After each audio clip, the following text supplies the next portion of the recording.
Hey everyone, this is Rupali and आप सभी का स्वागत है बीएड लर्नर्स चैनल पे। क्लियर।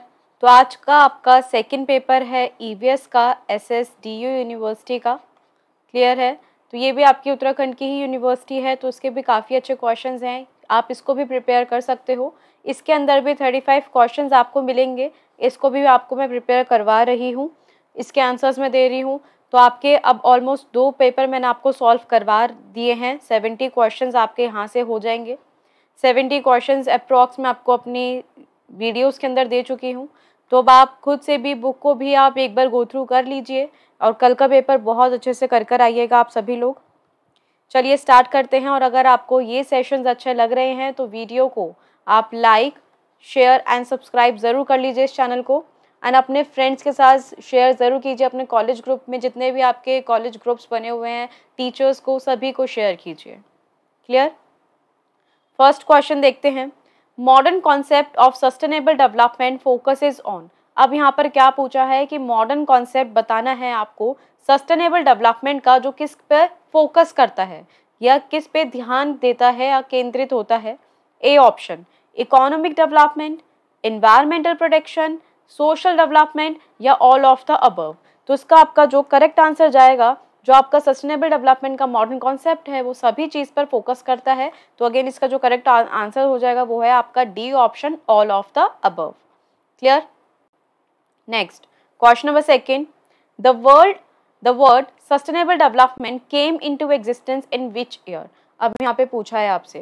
तो देखिए यहाँ पे जो आपका सस्टेनेबल डेवलपमेंट होता है वो क्या होता है कि आपको अपने रिसोर्सेज सेव करके चलने होते हैं, अपने लिए भी और आपकी आने वाली जो जनरेशन है, फ्यूचर जनरेशन, उनके लिए भी, जिससे कि वो भी यूज़ कर पाएँ रिसोर्सेज को। तो ये जो वर्ड है कब आया एग्जिस्टेंस के अंदर? 1991, 1977, 1980 या 1988। तो आपको ईयर बताना है। तो इसका जो करेक्ट ऑप्शन है वो है आपका 1980। क्या है? 1980 के अंदर ये वर्ड आया। सी ऑप्शन इसका करेक्ट है। Question number third. Who said meeting the needs of the present without compromising the ability of future generation to meet their own needs. देखिए ये आपकी जो डेफिनेशन है ये आपकी सस्टेनेबल डेवलपमेंट की ही डेफिनेशन है। आपको क्लियर हो जाएगा आपको उसका मीनिंग। क्लियर है। तो ये जो स्टेटमेंट है किसके द्वारा कही गई है? कार्ल मैक्स यहाँ पर, या फिर आपका ब्रुटलैंड, या फिर आपका महात्मा गांधी या सुंदरलाल बहुगुणा। तो ये आपको अभी मैंने बताया। तो इन्होंने तो ये चिपको मूवमेंट के बारे में किया था यहाँ पर, जो हमने अभी क्वेश्चन किया। क्लियर। तो इसका क्वेश्चन नंबर थर्ड से जो करेक्ट आंसर जाएगा वो है आपका ब्रुटलैंड यहाँ पर। तो करेक्ट आंसर है आपका बी ऑप्शन। नेक्स्ट देखते हैं question number 4। The aim of human resource development is. अब आपको यहाँ पर उद्देश्य बताना है। यहाँ पर मानव संसाधन विकास का, ह्यूमन रिसोर्स डेवलपमेंट का आपको एम बताना है। Development of human values, development of language of human being, या डेवलपमेंट ऑफ गवर्नमेंट प्रॉपर्टी, या all round development of human being. तो इसका जो करेक्ट ऑप्शन जाएगा वो है आपका डी ऑप्शन की मानव का सर्वांगीण विकास करना। तो करेक्ट ऑप्शन है आपका D. Question number 5। When was the first systematic national population policy announced in India? अब इसके अंदर पूछा गया है कि आपका भारत के अंदर सर्वप्रथम एक व्यवस्थित राष्ट्रीय जनसंख्या नीति का कब घोषित की गई थी। यहाँ पर ईयर बताना है। 1961, 1966, 1976 या 1986। तो क्वेश्चन नंबर 5 का करेक्ट आंसर है आप लोगों का 1976। ये ईयर्स आप ध्यान कर लीजिएगा, आपके पेपर में पूछे जा सकते हैं। ये करेक्ट ऑप्शन है आपका C. Question number 6। United Nation decade of education for sustainable development was from. यहाँ पे पूछा गया है जो United Nation decade education for sustainable development का वो कब से कब तक का था। ईयर बताना है। 2002 से 11 तक, 2003 से 12 तक, 2004 से 13 तक या 2005 से 14 तक। तो करेक्ट आंसर जाएगा क्वेश्चन नंबर 6 का यहाँ पर डी ऑप्शन यहाँ पर करेक्ट है। नेक्स्ट देखते हैं अपना question number 7। Select the name of the country who supreme court directed all level of education to make environmental education an important part of formal education. तो अब आपको यहाँ पे कंट्री का नेम बताना है यहाँ पर, जिसमें सुप्रीम कोर्ट ने डायरेक्ट किया था कि सभी लेवल के लिए एजुकेशन बनाई जाए to make environmental education an important part बना देना चाहिए। अमेरिका, कनाडा, इंडिया या पाकिस्तान। तो क्वेश्चन नंबर 7 का यहाँ पे करेक्ट ऑप्शन जाएगा यहाँ पर इंडिया, भारत ने बनाया था ये। तो करेक्ट ऑप्शन है आपका यहाँ पर सी ऑप्शन। अगर आपको ये वीडियोस और सेशंस अच्छे लग रहे हैं, एफर्ट्स आपको अच्छे लग रहे हैं, तो वीडियो को आप लाइक शेयर ज़रूर कीजिए अपने फ्रेंड्स के साथ। Question number 8, UNESCO stated in the context of education for sustainable development, यहाँ पर पूछा है। तो इसका मतलब क्या है, यूनेस्को ने क्या स्टेट किया अपने सस्टेनेबल डेवलपमेंट के बारे में? It is learning to know, it is learning to live together, it is learning to transform oneself and society. देखिए सभी पॉजिटिव टर्म्स हैं। करेक्ट ऑप्शन क्या हो जाएगा आप लोगों का? सभी option, all of the above, D option यहाँ पर करेक्ट है।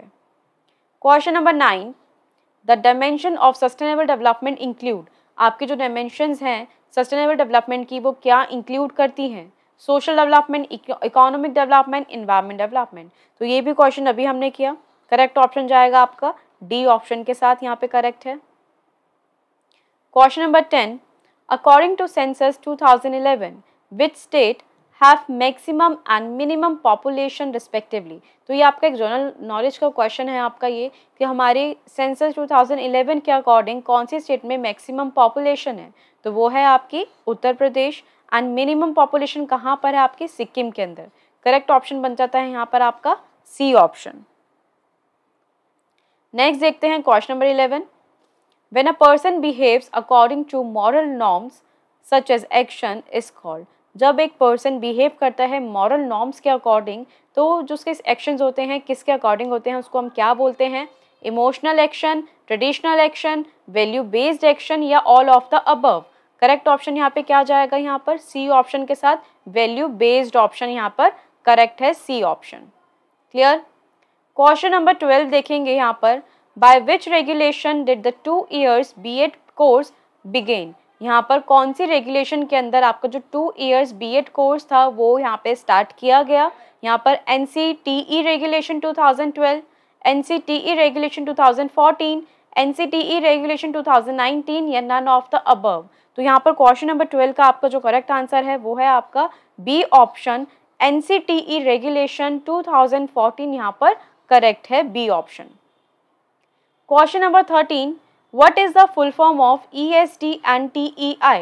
यहाँ पर फुल फॉर्म पूछी है आपसे ESD और TEI के बारे में। यहाँ पर education serial division and TEI, ESD and technical education institute या education for sustainable development and teacher education institution या none of the above.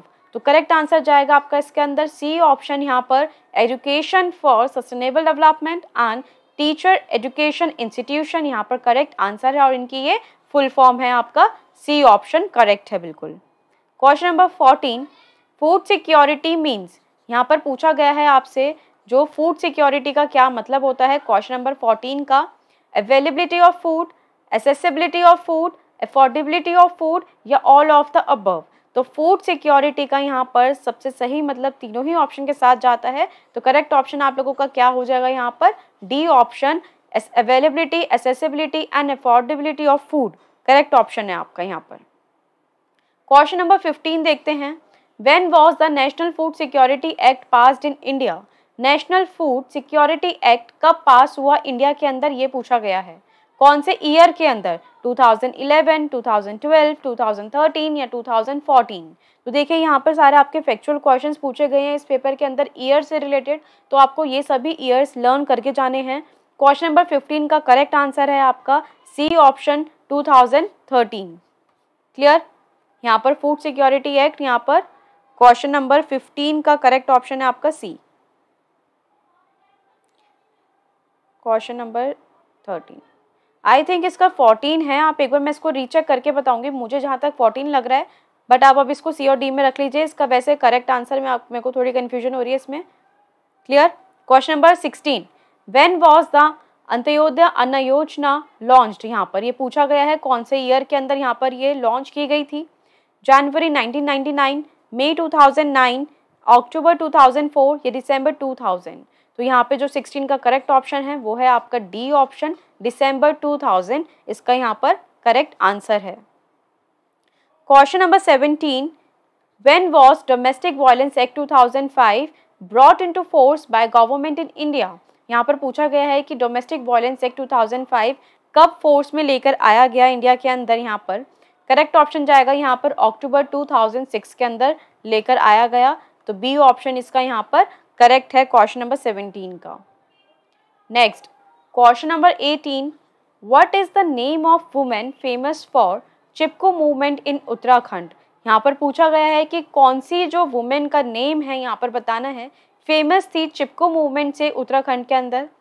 Radha Bhatt, Gauri देवी, गौरा देवी, सरला बहान या फिर आपका नन ऑफ द अबव, इनमें से कोई भी नहीं। तो 18 का करेक्ट ऑप्शन है आपका गौरा देवी, यहाँ पर करेक्ट ऑप्शन है बी। क्लियर। क्वेश्चन नंबर 19 देखेंगे, when was the national mission for women empowerment launched by the government of India. यहाँ पर पूछा गया है कि national mission for women empowerment कब लॉन्च किया गया था गवर्नमेंट ऑफ इंडिया के द्वारा। यहाँ पर तो 2008 के अंदर, 2009 के अंदर, 2010 के अंदर, ये 2011 के अंदर। 19 का जो करेक्ट आंसर है आप लोगों का वो है ऑप्शन नंबर सी, ईयर 2010 के अंदर यहाँ पे स्टार्ट किया गया था। करेक्ट ऑप्शन है सी ऑप्शन आपका। क्लियर है। यहाँ तक अगर आपको सेशन अच्छा लग रहा है तो वीडियो को लाइक ज़रूर कीजिए एंड शेयर कीजिए अपने फ्रेंड्स के साथ। नेक्स्ट देखेंगे question number 20, UNMDG stands for. अब यहाँ पर आपसे फुल फॉर्म पूछी गई है यहाँ पर UNMDGs की। यहाँ पर तो आपको देखिए फुल फॉर्म्स EVS के अंदर भी और सभी पेपर के अंदर अपने फुल फॉर्म और अपने जो ईयर बेस्ड क्वेश्चंस हैं वो ज़रूर याद करके जाइएगा। आपके पेपर के अंदर काफ़ी पूछे जाते हैं फैक्चुअल क्वेश्चंस। तो क्वेश्चन नंबर 20 का जो करेक्ट आंसर है आप लोगों का वो है United Nation Millennium Development Goals. Correct answer है यहाँ पर आपका सी ऑप्शन। क्लियर हुआ। नेक्स्ट देखेंगे question number 21, Agenda 21 was a major agreement sign at which Earth Summit. जो आपका एजेंडा 21 था, मेजर एग्रीमेंट है, वो कब साइन किया गया था, कौन सी समिट के अंदर। तो इसका जो करेक्ट आंसर है वो है आपकी रियो समिट। कौन सा समिट के अंदर, रियो समिट के अंदर यहाँ पर वो एजेंडा 21 साइन किया गया था यहाँ पर। Next question number 22, man is a social animal who said this. यहाँ पर पूछा है जो मनुष्य है एक सामाजिक प्राणी है, तो ये स्टेटमेंट किसके द्वारा कही गई है और ये किसने कही है यहाँ पर। तो मैकाइवर पेज, एक्सफ्रूड या एरिस्टोटल या रूसो। तो उसका जो करेक्ट आंसर है 22 का यहाँ पर वो है आपका एरिस्टोटल, अरस्तु ने कही है ये आपकी बात। तो करेक्ट ऑप्शन क्या है आपका सी ऑप्शन। क्वेश्चन नंबर 23 देखेंगे अपना, what are the objectives of value education. मूल्य शिक्षा का उद्देश्य क्या है यहाँ पर। To achieve sustainable life, to know about environment, to create culture awareness या ऑल ऑफ द अबव। 23 का जो करेक्ट आंसर है वो है आपका डी ऑप्शन, यहाँ पर ऑल ऑफ द अबव के साथ यहाँ पर जाता है। तो सभी ऑब्जेक्टिव्स हैं ये वैल्यू एजुकेशन के आपके। नेक्स्ट देखते हैं question number 24, abilities for adaptive and positive behaviour that enable individuals to deal effectively with the demands and challenges of everyday life are called life skills. Who has given this definition? ये definition किसके द्वारा दी गई है, तो ये भी आप learn रखिएगा। यूनेस्को, WHO, UGC या ऑल ऑफ द अबव। 24 का करेक्ट आंसर है आपका यूनेस्को, ए ऑप्शन यहाँ पर करेक्ट है। नेक्स्ट देखेंगे question number 25, the basic skills gained from learning are called. Basic skills जो गेन करते हैं लर्निंग से उसको हम क्या कहते हैं। Vocational skills, life skills, literacy skills या none of the above. Correct answer है आप लोगों का B option, life skills. Next देखेंगे question number 26, communication is an important part of. जो आपका संप्रेषण है एक महत्वपूर्ण भाग है, किस चीज़ का इंपॉर्टेंट पार्ट है, किस चीज़ का यहाँ पर, नॉलेज का, वोकेशनल स्किल्स का, सॉफ्ट स्किल्स का या नन ऑफ द अबव। तो करेक्ट आंसर जाएगा इसका सी के साथ सॉफ्ट स्किल के से जाएगा। 26 का जो करेक्ट ऑप्शन है सी ऑप्शन यहाँ पर जाएगा। Question number 27, how is life for another person. ये एक स्टेटमेंट है आपकी। And what is this ability to imagine known as. और इस एबिलिटी को हम कैसे इमेजिन कर सकते हैं, उसको हम क्या कहते हैं। Self awareness, empathy, critical thinking या क्रिएटिव थिंकिंग। तो क्वेश्चन नंबर 27 का करेक्ट आंसर है वो है आपका एम्पैथी, सहानुभूति के साथ यहाँ पर, क्योंकि आप यहाँ पर दूसरों की लाइफ को यहाँ पर कि दूसरे कैसे जीते हैं अपनी लाइफ, किसी अन्य व्यक्ति के लिए जीवन कैसा है ये आप देख रहे हो, तो यहाँ पर एक कल्पना करना, तो ये एक सहानुभूति है दूसरे के लिए, तो ये इसका करेक्ट ऑप्शन जाएगा बी के साथ। क्वेश्चन नंबर 28 देखेंगे अपना, ability to manage personal reactions to responsibilities and challenges in daily work and life is called. देखिए ये एक एबिलिटी होना अपने पर्सनल रिएक्शन को मैनेज करना, रिस्पॉन्सिबिलिटीज़ को and daily work and life के साथ चैलेंजेस, तो उसको हम क्या कहते हैं, coping skills, self management, critical thinking या डिसीजन मेकिंग। तो 28 का जो करेक्ट ऑप्शन है आपका वो जाएगा अपना सेल्फ मैनेजमेंट के साथ, बी ऑप्शन यहाँ पर करेक्ट है। क्वेश्चन नंबर 29 यहाँ पे देखेंगे, question number 29, how long has the United Nation aimed to achieve the objectives and goals of sustainable development. यहाँ पर पूछा है कि यूनाइटेड नेशन ने कितने टाइम पीरियड का अपने ऑब्जेक्टिव्स और गोल्स का सस्टेनेबल डेवलपमेंट का बनाया था, तो यहाँ पर कितना उनका लक्ष्य था रखा गया था, 2021, 2022, 26 तक या 2030 तक। तो उसका जो करेक्ट ऑप्शन है क्वेश्चन नंबर 29 का, क्वेश्चन नंबर 29 का यहाँ पर आपको बताना है करेक्ट ऑप्शन, तो वो था आप लोगों का यहाँ पर सी ऑप्शन के साथ क्वेश्चन नंबर 26 तक। क्लियर, तो उसका करेक्ट ऑप्शन क्या जाएगा 29 का, यहाँ पर ये है 26 नहीं, इसका ये जाएगा 2030 तक, डी ऑप्शन यहाँ पर है करेक्ट।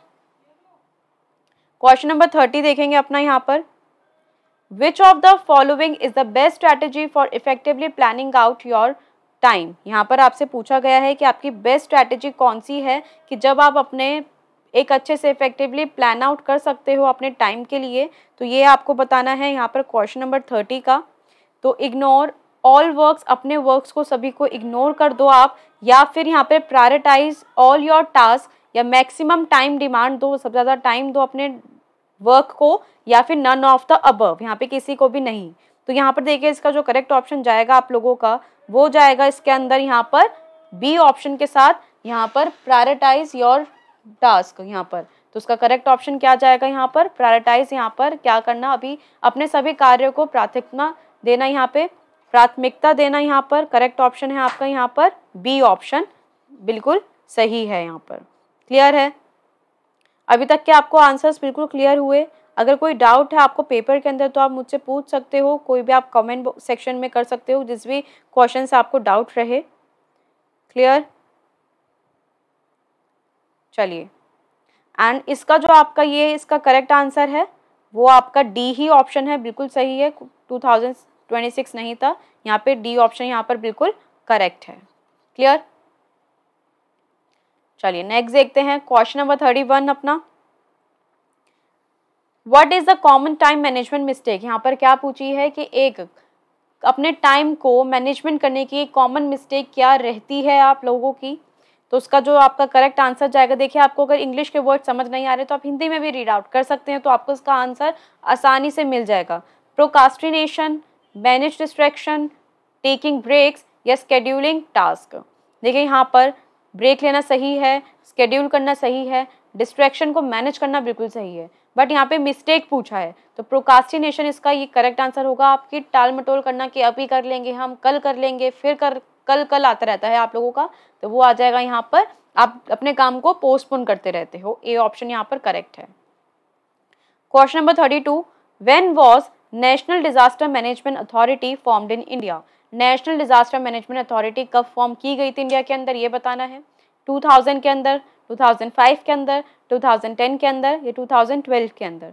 तो 32 का करेक्ट आंसर है आप लोगों का बी ऑप्शन, यहाँ पे 2005 के अंदर की गई थी, करेक्ट आंसर मिल जाएगा B option. Question number 33, what's the source of self knowledge. Self knowledge का कौन सा सोर्स होता है ये आपको बताना है। Self perception, social comparison, feedback from others या ऑल ऑफ द अबव। तो देखिए इसके अंदर करेक्ट ऑप्शन मेरे अकॉर्डिंग यहाँ पर ऑल ऑफ द अबव होना चाहिए, यहाँ पर डी ऑप्शन, कि सेल्फ परसेप्शन अपने बारे में भी हमें खुद से आत्मधारणा करना एक स्तोत्र बन जाता है आपका।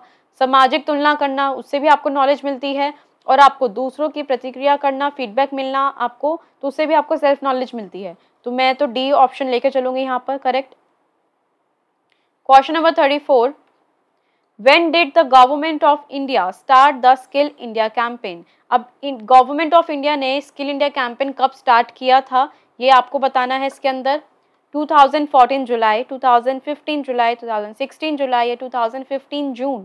तो करेक्ट ऑप्शन है इसका 34 का बी ऑप्शन, यहाँ पर जुलाई 2015 में किया गया था यहाँ पर।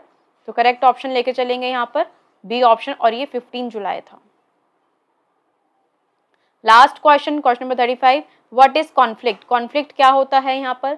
Two characters giving along, getting along, या struggle between two opposing forces, satisfaction between two opposing forces, या पार्ट ऑफ रिजोल्यूशन। दो ऑप्शन कट जाते हैं, चूज आपको ए और बी में से करना है। तो करेक्ट ऑप्शन होगा इसका बी ऑप्शन यहाँ पर,